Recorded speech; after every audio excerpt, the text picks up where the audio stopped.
Welcome to the most special episode of the Video Game Town Hall podcast we've ever done, with maybe our biggest guest. Jenna Stoeber is a journalist, video producer, content creator, podcaster, streamer, amongst many other things.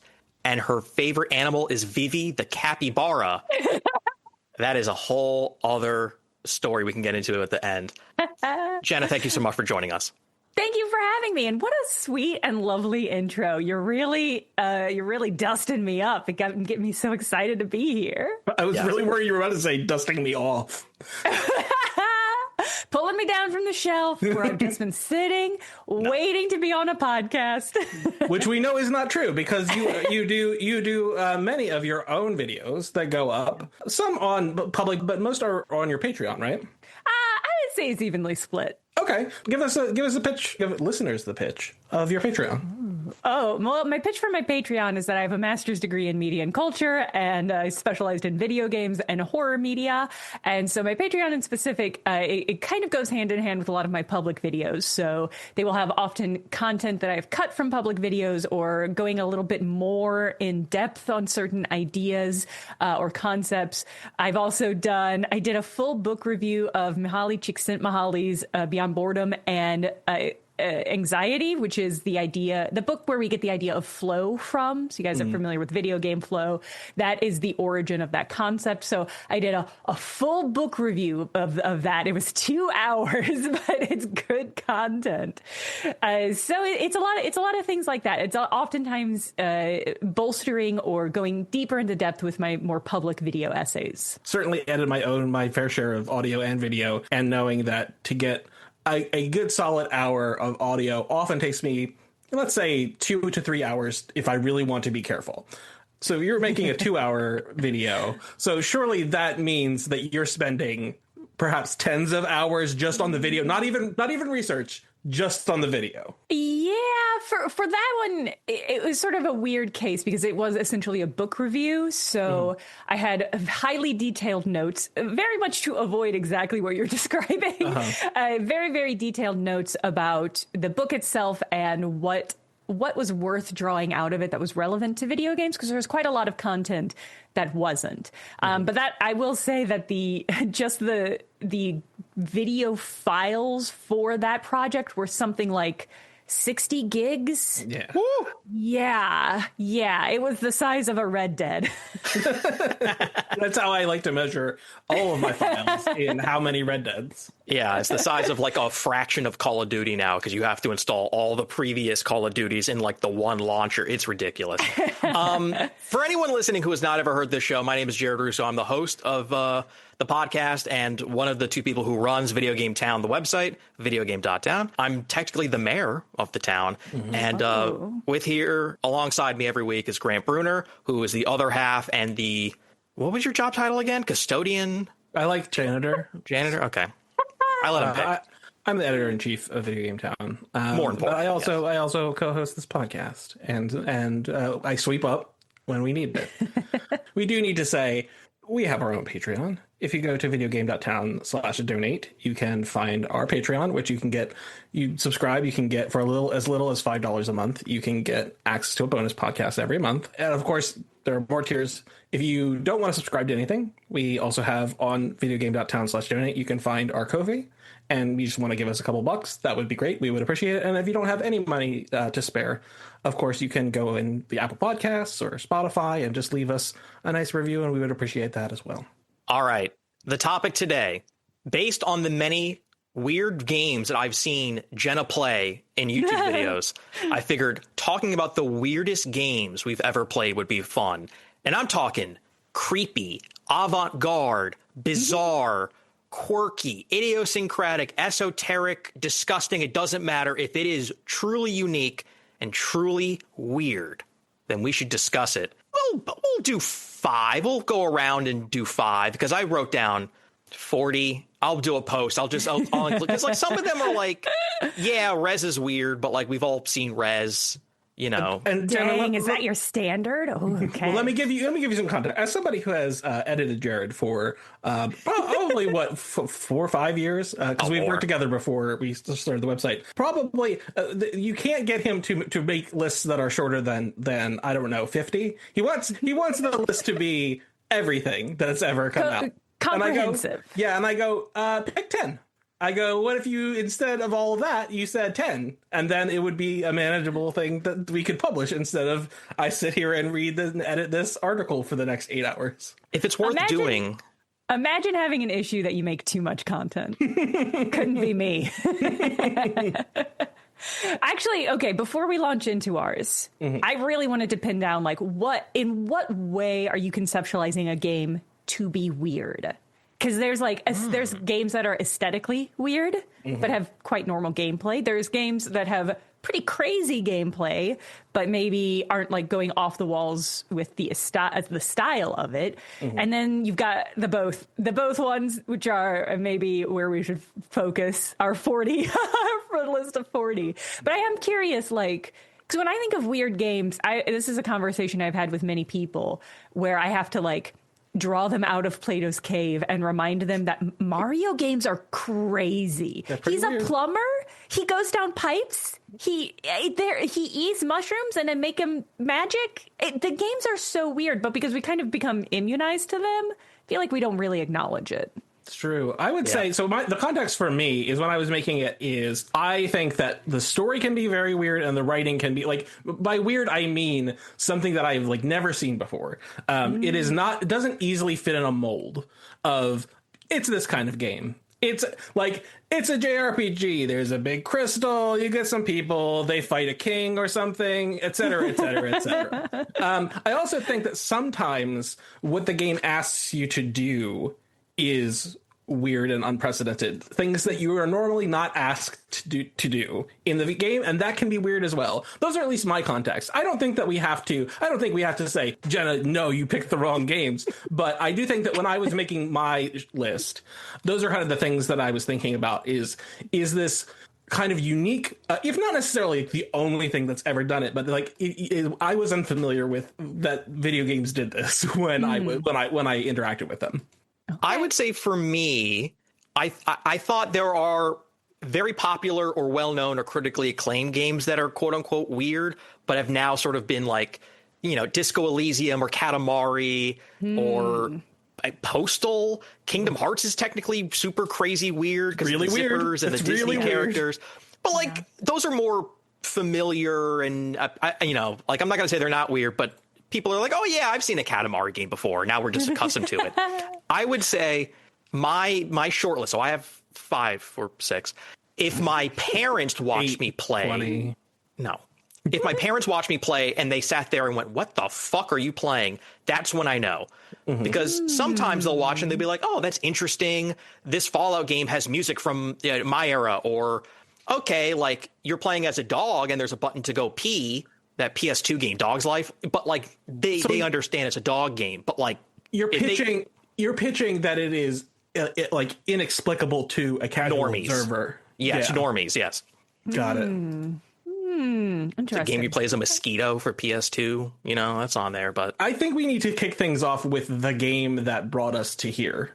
The game that brought us to this topic, and that is Blippo Plus. Blippo Plus! Which was one of my favorite games of last year. I guess technically it was a game of 2024 on the play date, but it came out on the Switch and it came out on PC in color, in full color in 2025. And it was one of my favorite. I absolutely loved how bizarre and unlike any other game it is, and I am told, Jenna, that you have pretty strong feelings about Blippo Plus. Oh, it was my game of the year last year, after much hemming and hawing on my part, because I think a lot of people bounced off of it because it doesn't have the traditional gameplay that we would expect, which makes it perfect for this podcast topic. Yes, it's very unique.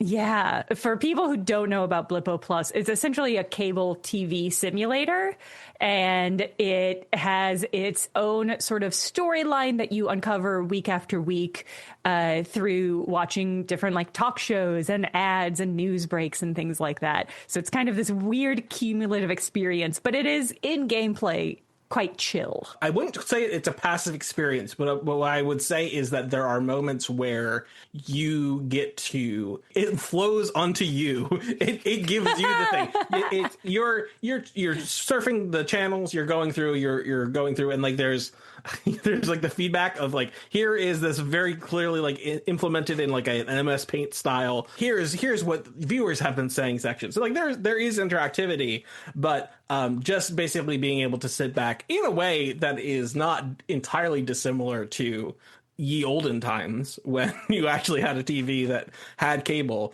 and experience the shows. And then there's like the broader arc of the story that is also, I think, is weird in a very delightful way.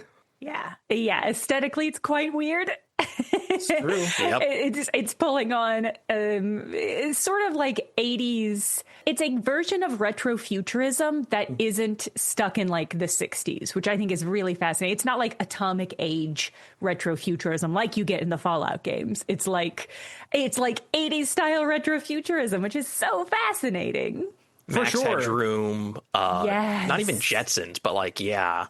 Yeah, there is some Jetsons very is Max still Headroom atomic stuff era. happening in there. Yeah. Yes. Yeah. I mean, there is one of the shows where it is just that guy with like the Yes. the mouth cut out, where you can see his mouth moving independent of his head.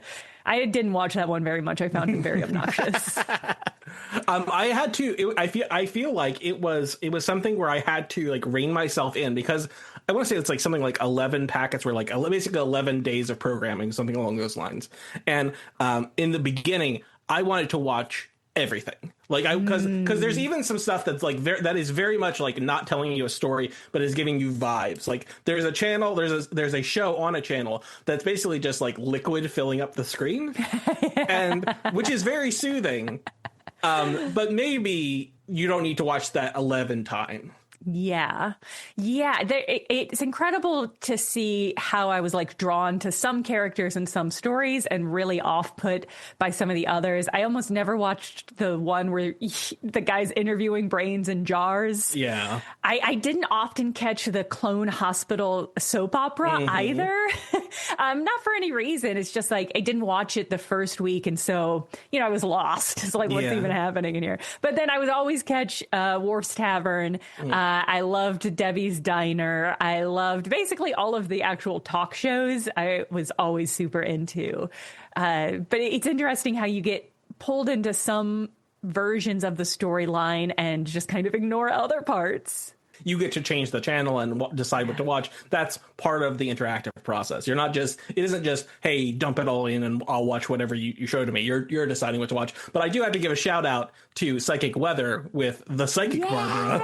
Yes. Absolutely my favorite. But she Stay attuned. Stay attuned. It is fantastic. Easily my favorite part. But I like pretty much everything in it. Especially I remember so much of watching television when you're young, like pretty young, like let's say you're watching it 5 or 6. There's a lot of it that is just like, I don't even know, you would like ASMR at this point, where it's just like it's just like colorful shapes. There's like music's playing, and it's almost like a drone is playing. Drone music is playing. There are moments of that where it is just this very, very abstract, and then there's the more literal storytelling of like, oh, there's the bend, and you're dealing with our planet and this other planet, or this reality and another reality, depending on how you see it. But I liked much of the abstract part of it. Even though the meat of it is definitely in the literal talky parts that are, you're actually telling story. Yeah, but it all kind of applies to the aesthetic. So even the ones that are like the snack show where it shows you how to make weird snacks, it's like that's not adding anything to the plot, but it is adding to the world building for sure in a very video gamey way. And so I think there's something fascinating about being able to decide like how much of the world do you just want to luxuriate in? Are you reading every audio log that you find on the ground, right? And how much are you just like focused on getting the plot? Yeah, definitely. I think that like it is you get to decide how invested you want to be, and I think that like I went in for just the vibes, and I ended up pretty invested. I would say that like I think that like obviously like a lot of it is very tongue in cheek and pastiche, but I think that they do just a really good job of like making you actually care about the thing, or like what like I do want to see what happens at Worf's Tavern or whatever. Like I do want to see what the next weird thing is, and especially like the teens. There's like teen programming that plays a major role in the overall story, and that was like a really lovely part of like going from, oh, this is just one of the many things that they're there, to being like, no, this is like a primary storytelling tool, and discovering that over time I think is really nice. Yeah, because you enter in and you're just like, oh, this is just a cable simulator. But like, it doesn't take long to realize that something is happening, and you get to see it all unfold. Absolutely. Blippo Plus, I would wholeheartedly. Jared seems to be not against it, but it doesn't seem to be as taken by it as I am, or you are. We streamed it, and I thought it was cool. Were you an outdoor kid? No. It seemed like Adult Swim content, and I'm like, I've seen a lot of Adult Swim content. Would this be better if I was on drugs? I don't know. I mean, I don't think that it hurts, but I don't think you need to be on drugs. All right. I think you can enjoy it both ways. I have a lot of TV to catch up on, is all I'm saying. But Jared, give me one of yours. What's a weird game for you, Jared? I'm going to go ahead and say maybe the weirdest game I've ever played. No, I can't say this is the weirdest. Shower with Your Dad Simulator. It's pretty weird. If anyone is unfamiliar, Shower with Your Dad Simulator is a very simple move your character around, and you have to match the right child to the right dad. And take a shower with him, and then the game really just keeps just messing with you, and just different weird levels, and it's all like not 8-bit, but just like it's very like Atari-esque. Yeah. I would say that is for me, if anyone caught me playing it, they would immediately say, what in the fuck is wrong with you? Which I think one of the previous guests we've had on, which is one of my dear friends from childhood, basically said was like, what are you playing? And I sent him like a YouTube video, and he was like, you need help. You're sick. And I'm like, no, you don't get it. It's a joke. It's a bit. And he's like, no, you're diseased. I do have to say, here is the best part, is that it isn't just called Shower with Your Dad Simulator. It's called, full title is Shower with Your Dad Simulator 2015, do you still shower with your dad? ? Yeah. Pretty weird. Jared, would you describe this as a pretty stripped down game? Yes. Yes. Well done. That is a weird one. It's a weird one. There were a lot of like, I don't want to say early XBLA, but there were a lot of like indie games around that time where it was stuff like that, of like a lot of Flash games too. A lot of Flash games that are extremely abstract, and honestly, it's because, for at least from my perspective, as somebody who grew up mostly in the 90s, it was like on the TV side, it was like the pinnacle of weird avant-garde animation becoming more mainstream, like you get the weirdest people, the weirdest like art house people in charge of drawing children's shows. The Ren and Stimpies of exactly, Ren and Stimpies, or Rocko's Modern Life, or even Real Monsters. Real Monsters, or like even Rugrats, where like it's kind of like you get like all of these characters are like really weird, misshapen people. Not traditional, like make this look cute or make this look more like a person animation. And so like you have that. And I feel like that very much in very primitive indie games, which were like by and large Flash games, like until we had more robust ability to distribute larger games digitally, most indie development was in like small browser games, Newgrounds, and so lots of stuff like that. Jenna, do you have I'm sorry, go ahead, Jared. Oh, no, I was going to say the same thing. Yeah, Jenna, what's a weird game you love? I was going to offer Egg Squeeze. Y'all play Egg Squeeze? I've not. I'm looking it up now. Egg Squeeze? I believe it was a 2024 game. Let me look that up. But it is essentially a clicker where you are squeezing eggs. Okay. No. Let me reparse this. So it's a kind of a horror game But it's, I would say, a horror game in that it's just so weird it doesn't really belong anywhere else. But you have to click to try to squeeze an egg, but you don't want to break it. You just want to ever so gently squeeze it. But as you play, the overarching like concept of the game is that you are low-key a prisoner in a government lab and they are trying to test for like psychic abilities. And so they're doing this by having you squeeze eggs, but it eventually, the UI just kind of keeps piling on the more you do this. So it becomes like this very weird experience where you're essentially still just squeezing an egg, but there's more and more like pseudo gambling style metrics being piled on to absolutely no purpose. It's so weird, but it's also quite fun, which is, I think, not always the case with weirdo games. I watched the trailer for this and it looks incredible. Like weird. You're on a phone and you're a test subject and it has like the crazy UI and like the eggs. It seems like I Think You Should Leave. There's a sketch in that where Tim Robinson's playing a game where someone is like eating eggs or like pooping out eggs. I immediately thought of that sketch. But like with Inscription and Clover Pit, where it's like, what are you really here for? Like, oh my God. Yeah, this looks incredible. I feel like they're also, it's kind of like an interesting trope of as you progress in this like weird avant-garde thing, UI becomes part of the weirdness, in like you're just adding on more and more total nonsense that is like not necessarily gibberish, but like it's so abstract that you really have to have like tons of context, like, because it's like, okay, eggs squeezed is like a funny thing to have a UI element. That's a funny thing. But no, I agree, it's very weird. And also, like, I think clickers are the perfect thing, because like for me, I'm a huge cookie clicker person. It is such an odd, it's not on my list, but I honestly, maybe it should have been, but it is such a hard to even describe to people thing where it's like, yes, you are clicking on cookies, but you don't really spend all that much time clicking on cookies. You have like demonic grandmothers. Really, you're spending a lot of time with the demonic grandmother.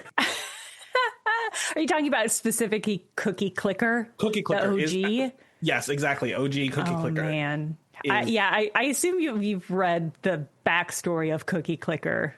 Yeah, because it obviously was. I mean, probably Cow Clicker was the first like actual clicker that gained any notoriety. But I feel like Cookie Clicker and maybe Candy Box, like those were the ones that first like made it popularized. Like these are real games, not joke games, not like I'm a very smart intellectual games, but like this is an actual game that takes those ideas.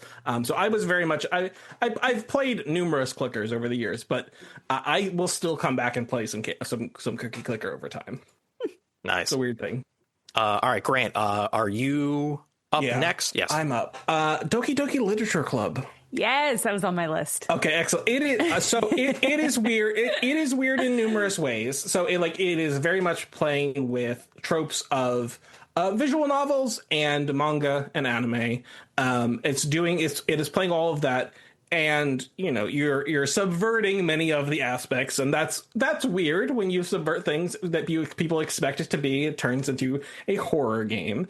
But for me, the weirdest part, and the part that stands out to me the most, is when it asks you to go into your file system, or you kind of like, I don't even know if it asks you, but you end up going into your file system. If you're playing it on PC, they kind of have to like hack it. If you're playing it on a console, like you're not really in the file system, but you're playing it on PC, you're actually going into your file system and deleting things in the file system and then booting your game up again. And that really, when that came out, that really blew my mind. I was like, man, video games are cool. Yeah, it also will populate files on your computer, essentially acting as a virus. Like it is essentially a virus that is a video game. It's really cool. It's such a weird thing. And also, like, nothing, they do a good job. They do have like the content warning, which I think is very like appropriate, but outside of the content warning, really nothing about the way the game is presented to you is like, hey, things are going to get weird. It's played so straight. It's played so straight, and it barely admits that it's a horror game. Yeah. Which makes it hit all the more impactful. Yeah, I had that on my list, sort of subgrouped with Pony Island and Inscription. Yep. Yeah. As being ones that similarly do Pony Island more so like Doki Doki Literature Club in that it's doing a lot of like meta Steam stuff, whereas Inscription's just a weird game. Yep, and also not to. I don't hope I'm not stepping on anybody else's, but also like Undertale does some of that meta game stuff of like, oh well, you're manipulating the save file, and like so that's we're playing. That's part of the game is seeing what you're doing in quote unquote the real world, interacts with the game itself, and that's pretty weird in my opinion. I knew about the quote unquote twist in Doki Doki. Yeah. And it seemed like a Metal Gear reading your save file or Geist messing with your TV kind of a thing. And I thought that was really cool. But I was not willing to sit through all of it to sort of get to the thing that has been spoiled for me. Oh, Jared, it's so good. Man, though. It's so good. It is just a quite good game. But I've seen the clip. I've seen like the famous clip of. But Jared, here's the thing. I played through all of that when it came out on PC, and then it came to consoles later. And I want to buy this. I want to support them. And I played through it again on like I don't know, PS5, I think. It's still good. Like, yes, I know the twists and turns and all that stuff, but like it works. It does the darn thing. And I think some of it is I am much more familiar with visual novels than you are, Jared. So I think I am more bought into the core concept that it is then turning on its head. So I think all the twists and turns I think work for me exceedingly well. Jared, you have to get more invested in getting an anime waifu, I think is the answer. Yes, correct. just gotta open your heart to a high school anime waifu. So I'll very, very briefly mention this story. I stopped going to Hebrew school because I really kept missing Dragon Ball Z. I'm 12. And I kept using VHS tapes to record the episodes, and I was running out of tapes. And I said, "Mom, do we have to keep driving over there? I want to watch the Cell Saga." And she was like, "All right, fine. Like, we can save on the gas money." And then my brother took it to a whole new level where he learned Japanese in high school. He became like a total weeaboo, and he just sort of ascended. And I was like, I can't keep up anymore. So I dropped out in high school with anime. But I now have decided what my weirdest game I've ever played is. Ooh. I have a definitive answer. Okay. What is that? My number one draft pick for weirdest game I've ever played, a game I love, are all of the Frog Fraction games. Gordy and the Monster Moon, Glitter Mitten Grove, all the weird mini games within Frog Fractions like Shave Obama and the bugs on Mars and like the pugilist story of the dragon underwater. Oh, it's so good. Frog Fractions. But what about more importantly, Hop's iconic cat DLC? Oh my God. Frog Fractions is something that blew my little mind, and bits of my brain and skull were on the ceiling in college. And I showed all my friends who were like more casualish gamers or non-gamers. And we would just sit and watch, hey, play this Flash game, do some fractions with this frog. And we just sat there waiting for them to figure out what the game really was. And when they did, it was the greatest high you could ever get. Is like when they go down, they see all the apples. Oh my God. As if a veil had been lifted over my face and true reality had been shown to me. I love Frog Fractions so much. Do you think this would, because I never played Frog Fractions, do you feel like this holds up? Should I play it now? Oh, for sure. You can go play it for free. You can go and it was a Flash game to start out with. You can get, I want to say they made the core game free on Steam. Yeah. And then you can get the DLC, which is Hop's iconic cap, which is very funny, and that's kind of weirdly Frog Fractions 3 because Glitter Grove is Frog Fractions 2. But I would wholeheartedly like play the original Frog Fractions. It shreds. It shreds. Okay.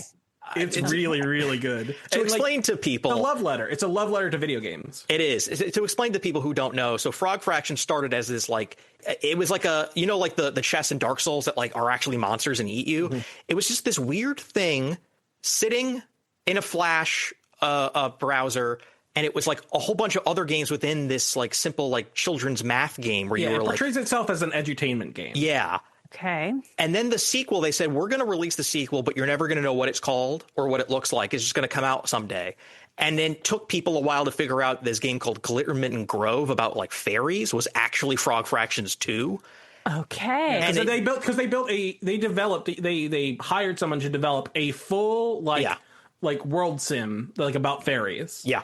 So like it is a full game, and you can play Glittermint and Grove, the full real game. Yep. And you play it, and you would never, and unless you know what you're doing, you would never interact with the part that's weird and meta, and it is maybe the greatest thing that's ever been done in video games. That's incredible. And then Frog Fractions 2 is like Rogue or Adventure, like to get to the other fun, stupid mini games like Shaving Obama or whatever.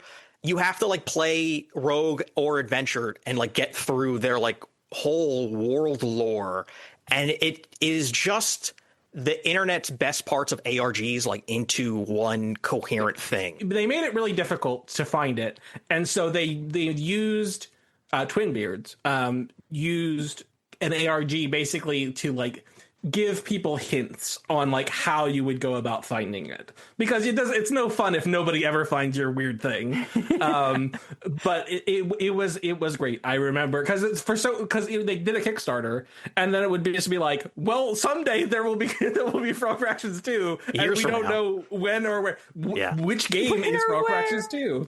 Yes, so funny. Yeah. I hopped on Steam to check this out, and I will say hilariously, Glittermint and Grove is on here, but it has a different developer than Frog Faction, so they are truly in no way, even in a meta way, connected, which is fascinating. Yep, because of course, if they just put it out under their main company, then you would immediately know it was them.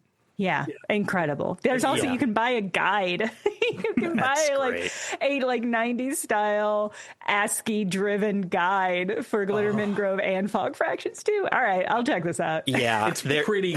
Even if you just play the first game, even if it's just that, because it's going to be like 90 minutes. It's not going to be. It's not a huge time sink. Very short. Love that for me.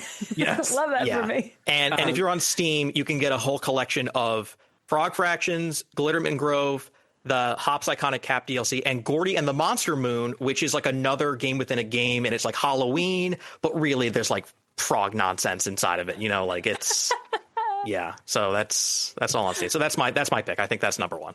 Incredible. Okay, incredible. All right, Jenna, hit us with another weird one. Ooh, let's do since it's already been broached, since Undertale has already been broached, let's talk about Off. Y'all play Off? I have not. Off is the game that Undertale was based on, and it's one of those ones where it's like you play it and you're like, I understand Undertale quite a lot more now. I hadn't played it, but I believe last year it was re-released for like the Switch. And so I picked it up and played it. I wouldn't say I enjoyed it necessarily, but I respect it as a weird piece of media. It's like a surreal RPG, and it has a really interesting like mixed media almost art style that somehow holds together. You're playing the batter.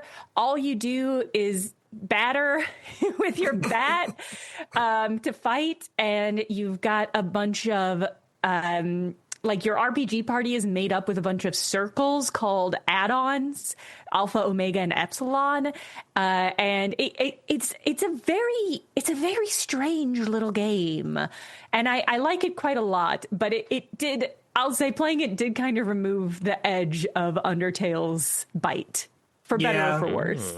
Yeah, and then I'm trying to remember the name. Very proto indie games. Like this is like extremely proto indie games that all kind of like feed into, not that like Undertale is saying, oh well we're just doing that, but like those things that feed into what makes Undertale, and then Undertale becomes like I remember being gobsmacked that like it comes out, it does well among video game nerds, so like I'm unsurprised about that. But then like years later, like it was like 2 or 3 years later, I have nephews, and one of them asked for Undertale for Christmas, and I'm just like, well, the answer is like I'm sure it's like a streamer was streaming Undertale. That's how that I'm sure that's exactly how it is. But like the idea, like this thing that is so weird, and like clearly it is like for quote unquote for kids, but it's for people who were kids when the SNES was out. Like it was so gobsmacking to me to hear that like an 8-year-old nephew wanted to play Undertale. And I was just like, it really is a thing. It really is like a cultural object. Not just like a cool, weird thing for nerds. Wanted to smooch a skeleton. I mean, like Five Nights at Freddy's is now like a thing associated with kids, which is also like... That makes more sense to me than Undertale, because Undertale is like weird metafiction. Like it's weird metafiction that is like about JRPGs in like the SNES and like you expected Earthbound. people enjoying it to have a greater background in the thing that it is referencing. So the idea of a child playing it as like their first RPG is like, what are you getting out of this? Yeah, I mean it's cool. I'm not mad about it, but I was surprised that would be a thing that would interest them. But I guess that's the joy of streams, right? Is that you just see people who are older than you as a teenager or whatever. You go like, wow, what is this weird thing? And I also feel like kids are much more willing to go and play old stuff than even some adults are, where they're just like have no concept of like, is this game new or is this game 20 years old? It's just like, is it a game? Oh, well, that looks cool. They're jumping around doing stuff. I think that's nice. Yeah, I'm watching the trailer, and a baseball batter is fighting a giant crab, and there's like rings around him, and it says Alpha, Omega, Epsilon. And this is a lot different than Mother or Earthbound than I thought it was going to be. But there's, weird. I mean, obviously inspired by Mother. There's a matrilineal hierarchy there. Yeah. All right. Who's next? Grant? Seeing where we are, I'm going to make some calls about what I do. I'm not going to. I'm going to skip over one. I'm going to do 1,000 Times Resist, which is relatively recent, and it is a game that is told extremely non-linearly. And it's I would say that the graphical fidelity is reminiscent of like a Dreamcast era game. And I feel like it is a game where you have to really want to finish it, because there is some stuff that I think is pretty difficult, but it builds a world around an individual, like basically like a girl who lives through, like, let's call it an apocalypse. Like it might as well be an apocalypse. And like it basically like is one of the only survivors of humanity. And then it builds an elaborate sci-fi narrative of what would happen if basically like a teenage girl was the only person left, and then basically had clones of herself. She basically gets to play dolls with these clones for eternity, effectively. So pluribus? I mean, no, but like definitely, like I think it is adjacent to that. And in dealing with like you're interweaving like the trauma of your past into like the current day narrative.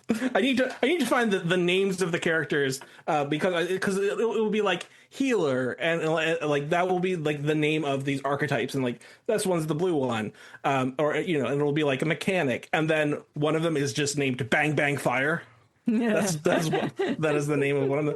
It's available on Switch. And it's available on, I want to say maybe they also did it on other consoles more recently, but when it initially launched, it was on PC and it was on Switch. And I played it, and there were moments that I struggled with, I would say, that I wanted to put the game down, but it was so beloved. And I want to give people credit, specifically Natalie. She wrote for Fanbyte, and she's now doing game consulting for the studio that made 1,000 Times Resist. Natalie, you can find her at Heart I Mercia or Messia .bluesky.social, and she just spoke so highly of it that I kept going, even though there was like, there's a lot of friction here. I don't know if I want to keep going, but I pushed through, and I'm so glad I did. It made it to my top 10 the year it came out, and it is such a weird novelty, especially like it is.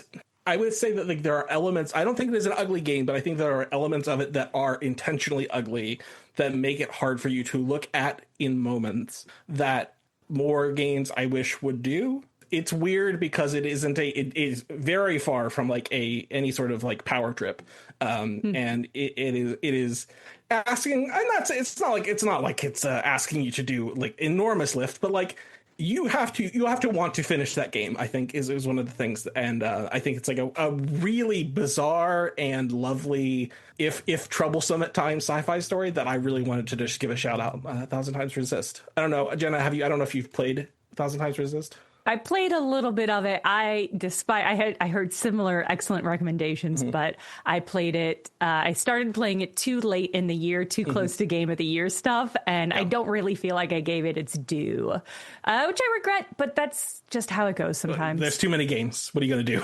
There are too many games. Yeah, a lot of games.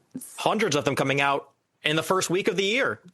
I just blinked twice and 200 games came out on Steam. Jeez, Louise. You have to resist 1,000 of them. No, I highly recommend you watch Jenna's video on having to go through the new releases and just the nonsense, the vitriolic waste, the toxic sludge coming your way, and then you're like, no, I'm trying to filter all that out, and then it's still just like, what is going on?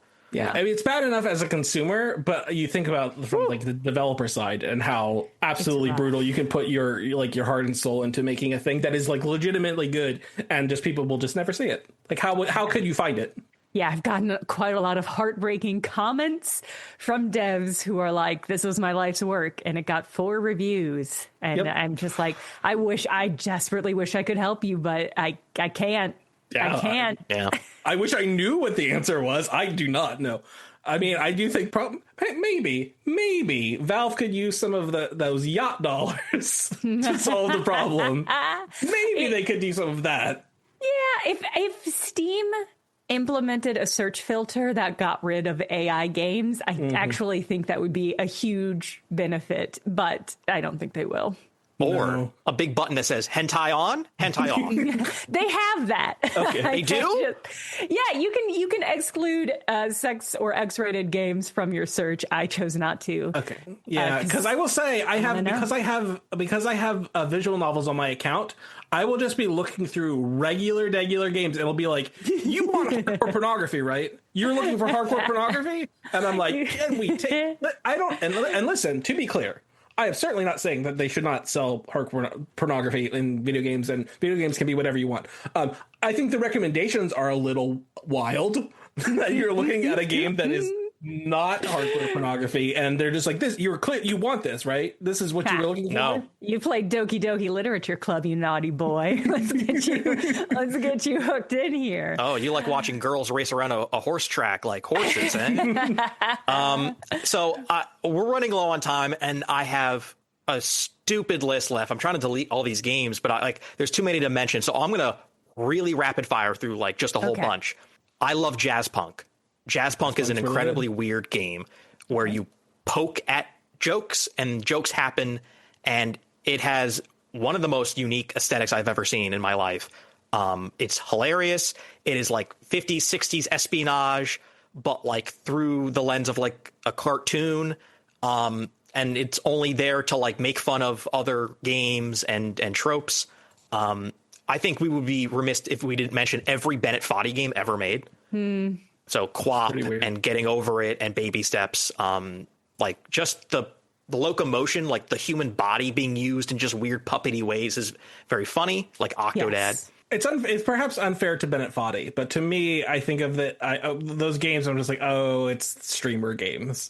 But obviously, there's so much more than that. There's real effort put into it, but it is absolutely it is bait for streamers. They love that. Yeah, I have to side with Grant on this one as a streamer. Yeah. I love the trolls. I find Bennett Foddy's game to be so self-consciously weird that it's hard for me to count them on a weird games list. Yeah. But there's like a half-naked man in a pot with a hammer. They're very knowingly weird, intentionally weird. They want you to know how weird they are. Yeah, you know what was a weird game? Sexy Hiking. That was a weird game. Yeah. That's the game Getting Over It was based on. Yeah. I mean, they're very close. So based on, I feel like, is giving Bennett Foddy more runway than maybe he deserves. Shots fired. I think The Beginner's Guide as a spinoff of the Stanley Parable is also a fascinating game. Scorn. I'm always going to love metafiction. Like anytime it's hard for me to not love it. Scorn is Geiger puzzles. That's a weird one. Indica, that came out somewhat recently. It was on my list too. We didn't get to it, but I fucking love Indica. Love Yeah. Indica. Sludge Life and Cruelty Squad are two games that are very aesthetically interesting and just like overwhelming at certain points. I love Nubby's Number Factory, which is a game I played last year on Steam, which is Peggle, but if it had like the most trippy LSD infused like real photos of people like in a number factory, but you're just like playing Peggle. It has like a CD-ROM multimedia vibe to it. Yeah. Almost. And then there's like stuff like Seaman and I Am Bread. Pretty stuff intentionally like that. weird. Pretty intentionally weird. Yeah. So are there any others that people would like to shout out, like a Feel the Magic XXXY or Tokyo Jungle, stuff like that?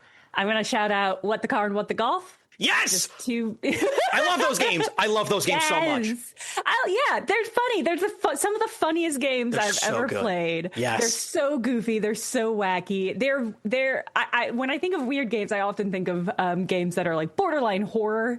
Yeah. Or as we have touched on a lot, games that are doing something very meta. And What the Car and What the Golf are just like pure joy, like just a pure, joyful, wacky, weird games. I would say WarioWare. I think those are weird games. Yeah, Super pretty weird games. Pick your nose. Yeah, shave this man. Like it's just like Oh, it's great. all sorts of crazy stuff. Real shotgun blast of weirdness. Did either of you play Baba Is You? Yes. Did either of you play Baba Files Taxes? I've not, but No. I did see when it came out. I was like, "That's a funny thing to do. That's a funny Yes. follow-up."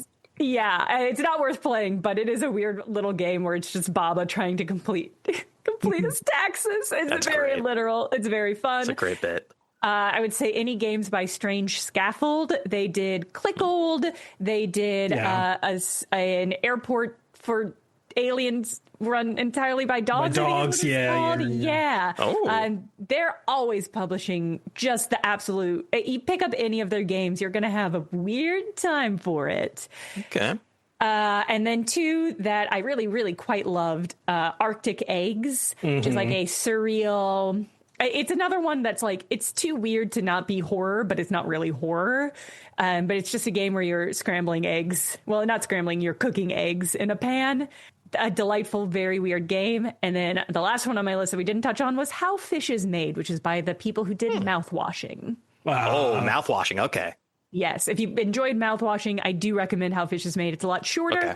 It's a lot less grounded. There's no the story isn't quite there, but you play a fish trying to reach your ultimate destination, salmon style. But it is quite a weird little meditation on something. On something. That's a good recommendation. It has a DLC for Mouthwashing that kind of bridges How Fish is Made and Mouthwashing, so it's fun. To play. Wow. Okay. Grant, did you have any other quick honorable mentions? I do. Number one with a bullet, Immortality. I love that game. Also, Jenna, I went to your Blue Sky profile and saw that you have a David Lynch quote, and I have that exact. The "Fix Your Heart or Die" quote. Fix your heart or die. I have that on a cap that I bought the week that he died because I felt so strongly. But Immortality is very much a Lynchian video game. It's all of the vibes of the David of like Mulholland Drive to some extent. Also a little like Lost Highway-y at times. It's a very, very David Lynch game. I think that like it is a weird and like wildly ambitious game that doesn't look like anything else because they've basically made like 4 movies that are in the game, and that's wild. But there is a big thing that basically like you're interfacing with it basically in like you're scrubbing back and forth between video, and you're clicking on things to elements of the video to go to different video clips, and then kind of like maybe halfway through playing the game, it's also very rough, like halfway means you learn that there is basically like there's a whole other dimension that you can interface with the game in that is like, I don't know, spiritual, I guess you would probably classify it as. It is among the weirdest games, even though it is like on its face relatively straightforward. I think that like it is in its soul very weird. and like, listen, you can't make a thing that is very clearly inspired by David Lynch and it's not a little bit weird, right? Yeah. Sam Barlow has, I'll just put this out here as a recommendation for a future weird game. Just Sam Barlow is working with Brandon Cronenberg, David Cronenberg's son, for a game called Project C, I guess is how you're supposed to say it. Yeah. And that one is, whatever that is, it's gonna be weird. C blurred out rest of the title or whatever. Yeah. We'll see. And then he's working with the Half Mermaid folks are working on another one as well. So I'm excited. I love her story and I love telling lies, and Immortality just totally knocked me on my ass. And then I just wanted to give a shout out. What Remains of Edith Finch, maybe like the best, I don't know, magical realism game. I would also say if you want to deal with magical realism, Kentucky Route Zero, one of my favorite games of all time. Norco, which there's a cult where everybody is named Gareth. I think that's pretty cool. It's like also like it's weird, like swamp punk, I guess is probably what you would call it. It's rad. I also my last shout out would be Slay the Princess, which I started this weekend and have put in some significant time in. Slay the Princess is a great, like, I don't know, meditation on general stories about like you have a narrator and you have a protagonist and how they're barreling towards an end point, and it's a metafiction. So I guess like that's why it's weird, and that's why Grant is attracted to it. But Slay the Princess is pretty cool. I'm surprised no one brought up PT, but I guess that's not a game and you can't get that anymore. It's not that weird. Like, it's scary and it's cool. I don't think it was weird at the time when it came out. It was weird. Everybody said this is another. It's just like Mario. Yeah, and quote me on that. PT is just like Mario. Yeah, it became so popular and so standardized that nobody thinks it's weird anymore. But it was really weird when it came out. Yeah, that weird stretchy baby and just like the circular loop of the gameplay itself. The acknowledgement of like the fictionality of game spaces was very innovative at the time. We did get very loopy after that, where lots and lots of things got loopy. Death loop. Constantly looping. But that's weird games. Those are probably the best weird games you're ever going to get. Thank you so much, Jenna. Where can people find your work on the internet if they want more? On the internet. type in Jenna Stoeber and you'll find honestly, it'll just pop up. I'm on Blue Sky, I'm on YouTube, I'm on Twitch. Probably the best place to find me is youtube.com/@the_Jenna. But you just look me up. Just look me up on the internet. You'll find me. Yes. And and you can find Video Game Town, videogame.town, and that's where we have all of our links to social and YouTube and Twitch and all Patreon. The other places. And the Patreon. We always got to be pushing the Patreon. Gotta be pushing the Patreon. Cash money makes the world. Cash rules everything around me, Jared. I feel like if we made that into an acronym, it would be catchy.